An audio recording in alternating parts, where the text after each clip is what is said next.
Bonjour, c'est Steve, bienvenue dans cette nouvelle vidéo. Alors comme vous le voyez, changement de décor, je suis dans une nouvelle pièce. J'ai quitté Montpellier, je suis monté en Bourgogne rejoindre ma compagne et là nous sommes sur un écolieu et je profite de la pause de midi pour vous faire cette vidéo puisque actuellement nous sommes sur un chantier où nous sommes en train de construire une maison écologique. Donc voilà, vous verrez peut-être des photos par la suite, en tout cas je n'y manquerai pas. Alors aujourd'hui, on va voir ensemble ce qui peut vous aider à sauver votre vie professionnelle. Vous savez, une personne piégée dans son travail aura l'habitude de vous dire à voix haute « Il faut bien que je gagne ma vie, je suis trop fatigué pour faire quelque chose d'autre, j'ai toujours appris à faire ce métier, qu'est-ce que je vais pouvoir faire à côté? Je ne peux pas démissionner, sinon je vais vivre de quoi? Je n'ai pas d'argent d'épargner et puis j'ai une famille à nourrir aussi. » C'est avec ces phrases répétées qu'on solidifie les croyances en fait. C'est comme ça qu'on solidifie notre système de croyances, c'est qu'on croit que la réalité, puisque ce sont des croyances, on croit que c'est une réalité qui est immuable, qui est inflexible, jusqu'au moment où, peut-être que ça vous arrive, vous avez une révélation, où il y a eu une goutte d'eau qui a fait déborder le vase, vous arrivez à vous libérer de ces chaînes. Il faut noter ceci, la peur de partir fait intrinsèquement partie de l'aspect émotionnel d'un travail pénible. En gros, plus un travail est pénible, plus on se sent attaché à ce travail et plus on a peur de partir. C'est ça qui est vraiment très paradoxal. Et ça se comprend très vite. Par exemple, un travail qu'on n'aime pas, un travail alimentaire, un travail qui est pénible mais qu'on fait par nécessité pour répondre à nos besoins de base que sont les besoins de sécurité et les besoins physiologiques, eh bien ça nous tient parce qu'il y a de plus primitif en nous. Et finalement, puisque ce travail nourrit ces besoins primitifs, nous sommes également enchaînés par des peurs primitives face à ce travail. Les peurs primitives sont liées à notre cerveau reptilien, le cerveau le plus archaïque de l'être humain. Et ce qui a changé, c'est qu'on ne vit plus dans la jungle. Même si on peut vivre dans une société qui se durcit avec des conditions de plus en plus délétères, on n'est plus du tout dans le même monde qu'avant. Donc les peurs archaïques, les peurs primitives qu'on peut ressentir à l'idée de partir d'un travail sont très souvent des peurs qui sont irrationnelles. Vous savez, une fois le saut réalisé, on se sent plus heureux, plus léger, et on se dit qu'on a eu raison de quitter un travail qui nous était néfaste. Vous savez, il est inutile d'améliorer un travail qui est insatisfaisant.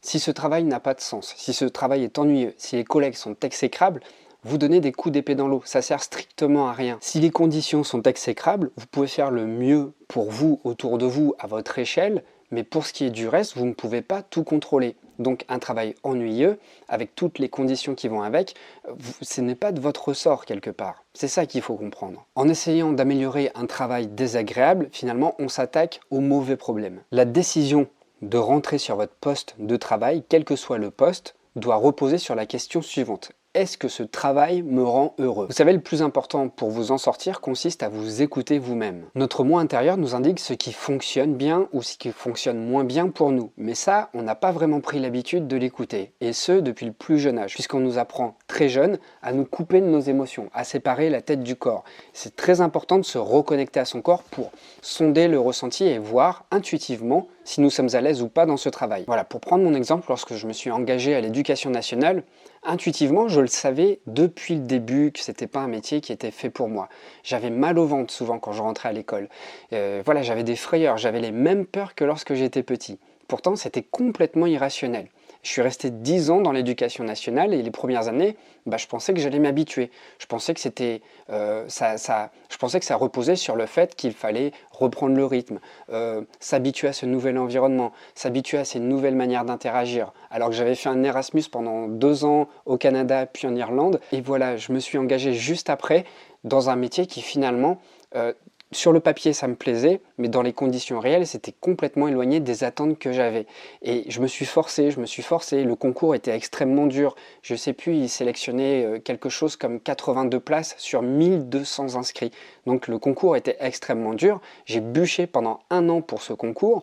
Et c'est vrai que lorsque je l'ai obtenu, mon ego m'empêchait de me détacher de tout ça. J'étais tellement fier d'avoir eu mon concours, j'avais tellement trimé, j'avais vraiment travaillé d'arrache-pied, et du coup c'est très compliqué de se détacher de tout ça et de se dire qu'on a fait le mauvais choix. Mais j'aurais dû m'écouter, j'aurais dû me dire finalement c'est pas grave, il faut se détacher de ça et tu vas faire quelque chose de mieux après. Mais voilà, c'est la vie. Je regrette pas mon expérience puisque ça m'a apporté beaucoup de choses, mais si je m'étais écouté, si j'avais écouté mon intuition et mon ressenti dans mon ventre, je me serais rendu évidemment plus vite compte que Voilà, les conditions n'étaient vraiment pas favorables à mon équilibre. Donc en gros, j'ai pas écouté ma voix intérieure. Et pour vous parler de voix intérieure, il y a deux types de voix intérieure. La première, elle est calme, ressourçante et elle a un sens intuitif. En cela, elle a souvent raison lorsqu'on l'écoute. La deuxième voix, elle est beaucoup plus incertaine et beaucoup plus anxieuse. Et tout ce qu'elle vous émettra sera basé sur des peurs irrationnelles. Si par exemple, votre voix intérieure numéro 2, celle qui est plus inquiète, qui est plus incertaine, se fait plus entendre, n'hésitez pas, pour prendre le dessus, de faire entendre la première voix, celle qui est calme et rassurante. Et vous pouvez même la faire entendre à voix haute. Vous pouvez verbaliser des mots à voix haute pour faire taire, pour en tout cas diminuer le volume de la voix inquiète. Vous allez ainsi vous engager dans une voix plus calme, plus apaisée, plus intuitive, plus à l'écoute de vos émotions. C'est pour ça que la répéter à voix haute, ça va permettre de prendre plus de place, plus de volume, et ça va aussi permettre d'atténuer la seconde voix. Dites-vous que la voix calme et apaisante est toujours là pour nous aider. Elle n'est jamais là pour nous mettre des bâtons dans les roues. Elle est là pour nous mettre dans la bonne direction. Donc l'écouter, lui donner l'espace suffisant, c'est aussi privilégier votre fonctionnement, c'est privilégier votre parcours. Et pour finir cette vidéo, dites-vous que les ressources sont toujours en vous. C'est pas à l'extérieur. Et des fois, j'entends dans les commentaires des questions qu'on me pose sur voilà, je suis informaticien et hypersensible, est-ce que je dois me mettre à mon compte? La réponse, je peux pas vous la donner comme ça. Je peux vous suggérer des choses par rapport à mon expérience ou par rapport à d'autres personnes que j'ai pu coacher. Mais les questions de fond, je peux pas y répondre. C'est à vous de vous sonder à l'intérieur et justement d'écouter cette voix calme et apaisante, cette voix qui a une faculté intuitive qui va vous permettre de sonder à l'intérieur de vous si vos choix sont bons ou pas bons. Alors ça demande peut-être du temps, c'est peut-être une gymnastique, c'est ok avec ça, on est tellement habitué à fonctionner avec notre mental. Il n'y a aucun problème, prenez le temps si vous n'êtes pas sûr, prenez le temps mais surtout habituez-vous à sonder au quotidien, habituez-vous à faire sortir cette voix au quotidien, habituez-vous à la faire chanter, à la faire parler, elle a besoin d'être entendue parce que cette voix-là, elle a toujours les réponses qui sont saines et qui sont bonnes pour vous. Donc voilà, je vous laisse là-dessus. Si vous souhaitez un coaching, bien évidemment, vous pouvez cliquer sur le premier lien de la description. Je vous propose un coaching en tête-à-tête sur Skype ou sur Zoom avec moi.